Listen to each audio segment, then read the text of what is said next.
right, what up, Who Dat Nation? This is your boy CB, and tonight starts our first segment of our top 25 players for the 2019 season. We are going off of the players who was available, who played, and who performed the best. So it would be certain cats that don't make the list, cause due to injury and stuff like that, like a Anzalone. So we're going to give you guys 25 through 21 tonight, and then each segment we'll give you 5, and we'll climb up the charts until we get to the best player of the 2019 season. So I hope you guys are having a good night tonight. Want to welcome Carl and WD. How y'all doing? What's up? Doing good. Doing great. Let's get it rolling. Okay, and let's get started. So top 25 players. At number 25, we agreed that Trey Smith hits number 25. This guy appeared in 11 games, and let's note that he was playing through an injury. He had got hurt, but I'm pretty sure he was playing through the injury. But my thing is, when you're playing sports, if you step out there on that field, cats gonna assume you 100%. I mean, that's just how sports go. So if he was really hurt, he should have sat out.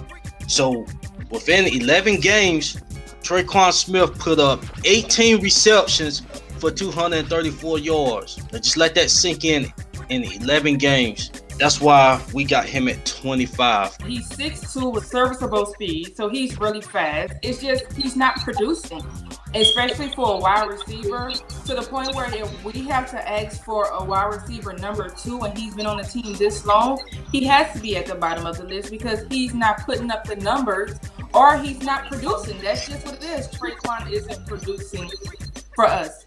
We know that our wide receiver coach, Coach Curry, we know how much he loves Traquan, but right now we need to see that production on the field. And let's note that, his expectations, when we drafted him, he was expected to eventually become the number 2 receiver to Michael Thomas, and it's never unfolded. And you can argue that could be the reason that maybe Sean was kind of holding back on bringing another receiver in. Maybe they were trying to get Traquan time. They thought he was going to develop to that number 2, but it's never happened. It's going into year 4. If you're going to develop, you should have been undeveloped by now, into a role that's significant. Yeah. So that's why we, went out and got Emmanuel Sanders. Traquan is just, to me, it's very crazy when all that is said is that it seems like every time Breeze is breaking a record or something, he's there.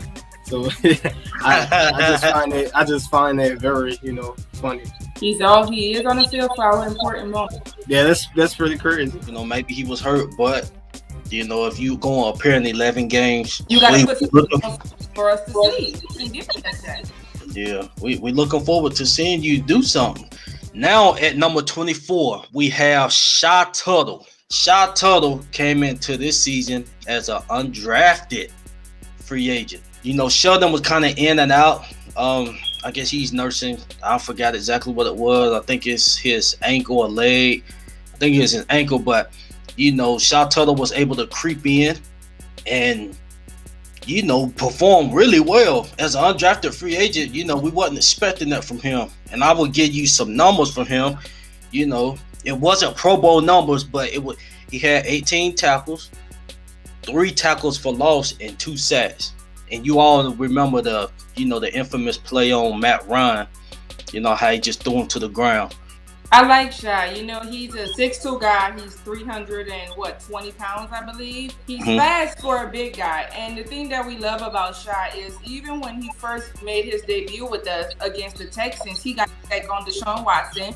And with Shott, everybody knows him. He's got famous nationally for his little shove of Matt Ryan week 13 against the Falcons. So he has put up a great amount of potential on film for us to critique after that game. That kind of hyped him up, and just for him to know that the Who Dat Nation was behind him, he kind of showed up and showed out. So he deserves to be on this list. So congratulations to him. Even Tuttle, he got in on that turkey league. Yeah, I forgot about that. Yeah, but he's a solid rotational piece. I definitely expect him to make the team in 2020. once again, shout out to Shott Tuttle, and let's note that he was a undrafted free agent. That's real important. Now we can move on to number 23.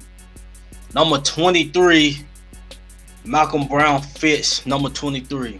Coming into the season, he was a free agent. He came out of New England. We gave him a 3-year, $15 million contract. And his assignment was basically, not as a pass rusher, but to, help contain, the run game. And he done pretty good at that. Yeah. With his numbers, he had 34 tackles, he had 6 tackles for loss, and he had 2 sacks. So he definitely had 5 quarterback hits. He hit the quarterback 5 times, so he got there. Definitely got there. Right. So after year 1 of his contract, I think he played, with his money worth. Like once again, we didn't bring this guy in to, be this pass rusher, this 10-sack pass rusher. His job was to help contain the run game, which he, helped out a lot on. And like Quali said, he was getting to the quarterback too. He had 5 QB hits. So he has to say that he's another big guy, 6'2", 300 plus pounds. He was getting to the quarterback, so that's why he made this list because he's definitely put in the work. And with the 3 years that we signed him for with the $15 million, I think that's enough time for him to produce and raise his stock, especially for a defensive tackle. So shout out to Malcolm Brown. And let's note these is 2 defensive tackles that was out there playing together. And to be honest, these weren't the number 1 and number 2, projected starters to keep it hot. The fans just need to understand that we have a stacked roster, top to bottom, offense, defense, team. So if they made this list, they definitely put in the work this past season for us to be talking about them right now. Mm-hmm. Right. So shout out to both of them. Number 22, Mr. Andrews Pete comes in at number 22. World famous. Like I said, this guy has been criticized by, fans in the Who Dat Nation. Not because he trash as a player. Coming from me, I ain't never said the guy was just straight out trash, but it's been some crucial moments where he hadn't performed, with my look on him. So this past season, the game that stands out is the playoff game to me, a crucial part of the season. He was allowing, Everson Griffin, and Hunter, they were just having a field day with him, along with Wolford, but Wolford is not here, so, against Pete, he definitely underperformed, in that playoff game, and there was some other parts of the season, to where he didn't put up. But there were some great points in the season to, that he played. Like I said, he's always, far as a run blocker, that is his bread and butter. In my opinion, he's probably a top 10, top 5 run blocker in the game as a guard or tackle. Just a run blocker, period. That's his bread and butter, especially off of the screens. So it's no disrespect that he's getting put this low, but this is just how we see it. I think everybody forgets that he's played 4 positions for us. He's played on both ends, and he's fast. He's big. He can block. I think that ever since he missed the block with Aaron Donald and Drew Brees is them getting hurt, everyone just put him on the pedestal and just was like, you know what, we don't like you no more. So they only focused on the bad, they never focused on the good. But Pete is a very phenomenal player. Hence the reason why the professionals at their job paid him top dollar to stay on this squad. It ain't about what the fans think. Regardless of how we feel about him, the people that actually sees the work that he's putting in, the blood, sweat, and tears, they paid him what they felt like he was worth, and he definitely is. Regardless of us fans, what we think, we can be biased and we can be hurt because our beloved Drew Brees got hurt, and so we just felt like we needed to just slam and but we can't do that. The guy is a great player. That's why he's on this list. That's why he got paid top dollar for his position. The 4 that he's playing, and I'm all for him. I like him. This is a good pick. Yeah, and when he's healthy, he's very, very decent. And like I said, there's no disrespect. I mean, because he just got paid, top guard money. But once again, this guy's flexible. He can play different positions. So, and in the past, if you look at it, he's definitely done helped us out for with Teron being hurt all the time. He's able to shift out the tackle, and be able to help out there. So he's definitely a reliable piece, and able to flex out to different positions. He comes in at number 22. At number 21, Latavius Murray comes in at number 21. With him coming in, to the team in the offseason, in the past, he's had some nagging injury problems while he was in Oakland, while he was in Minnesota. I believe that's why he never had the chance to be the number one back with those clubs, because he's always been hurt. So he's always had to be a compliment to, the backs, whether it was Dalvin or the guy there in Oakland. When we signed him, he shows up, and this guy, he definitely showed up. He performed better than I expected him to this year. Everybody. He definitely, performed above expectations. Yeah. Now a lot of that had to do, Kamar was nagging some injuries, so he was able to get, a lot of carries, but he took advantage of those carries. He's big, he's fast, he runs hard, and he's one of those guys who you're gonna need to take more than one guy to get him down. He's not going down easy. When he was in Minnesota, he had a little rough patch. So when he came here, he got into a different offense. And although AK was slacking a little bit because of his injury and him being at 70%, we got to see the speed that Murray can produce. We can see how he can control the ball when he has the ball. And we can see that how many yards he got us after contact. Like, this guy can play. And, and that's definitely going to help us out, in the future. Now, I'm not going to say that, he's like a Mark Ingram, because, Mark could catch too. It was effective at it. But he's given us some good runs. That's definitely going to help us out. And, if you look at the numbers, we done the positional breakdown on the running backs the other week. He only had about 30 less carries than AK. I think AK had 171 and Latavius had 149. It was somewhere around there.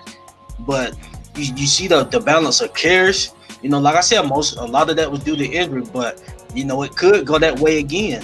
And maybe we just throw more dump passes to AK. And let Latavius run the ball a little bit more.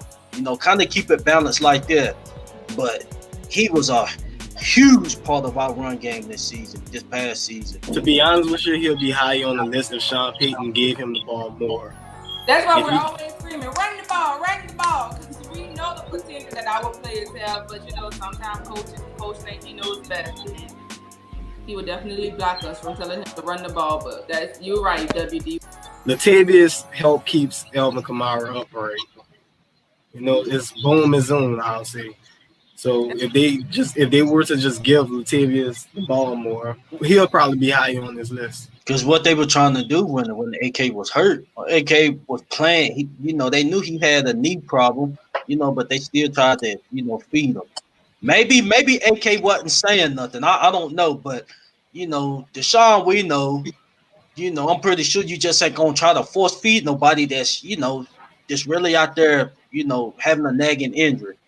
Maybe they chopped it up when the season was over, but you could clearly see that AK. I mean, even like when he was taking hits, it just go down to the ground because maybe he had that power.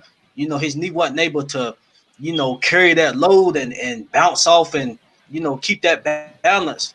Because it was hurt. But they tried to keep on feeding the AK, and that just took away from, the run game being more effective.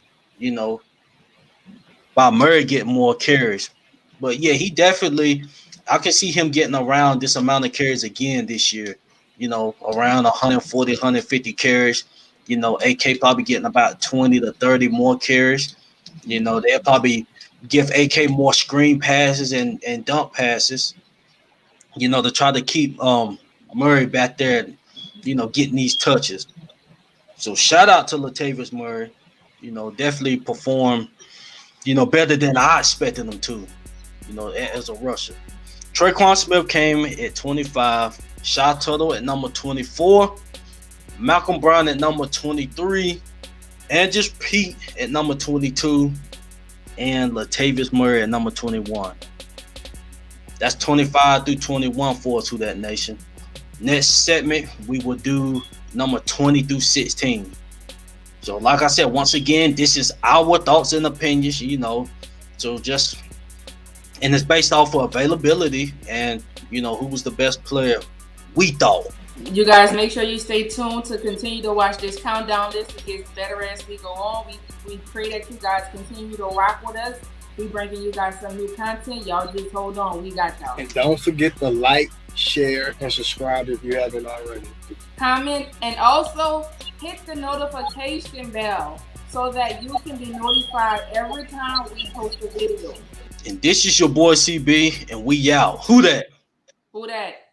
For life.